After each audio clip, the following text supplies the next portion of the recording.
અમદાવાદ શહેરના mall ગતરાડ road પર આવેલી એક ફટાકડાની ફેક્ટરીમાં આજે બપોરે બ્લાસ્ટ થયો હતો. બ્લાસ્ટ બાદ લાગેલી ભીષણ આગના કારણે મોટી દુર્ઘટના સર્જાઈ છે.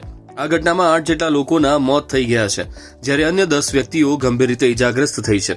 આ ઘટનાને પગલે સમગ્ર વિસ્તારમાં અફરાતફરીનો માહોલ સર્જાયો છે. મળતી માહિતી મુજબ રામોલ ગતરાડ રોડ પર આવેલી ટેલેન્ટ ફટાકડા ફેક્ટરીમાં અચાનક આગ ફાટી નીકળી હતી.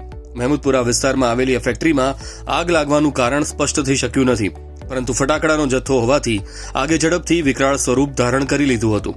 ફેક્ટરીમાં થયેલા વિસ્ફોટોના અવાજ દૂર સુધી સંભળાયા હતા, જેનાથી સ્થાનિકોમાં ગભરાટ ફેલાઈ ગયો હતો. ઘટનાની જાણ થતાં અમદાવાદ ફાયર બ્રિગેડની 5થી વધુ ગાડીઓ તાત્કાલિક ઘટનાસ્થળે પહોંચી ગઈ હતી અને આગને કાબૂમાં લેવા માટે જહેમત શરૂ કરી હતી. હાલ ફાયર ફાઇટર્સ દ્વારા આગ પર કાબૂ મેળવાયો છે. ઇજાગ્રસ્તોને એલજી અને સિવિલ હોસ્પિટલમાં ખસેડાયા છે, જ્યારે પોલીસ દ્વારા સા અપરાધ મનુષ્યવધનો ગુનો દાખલ કરી તપાસ હાથ ધરાઈ છે.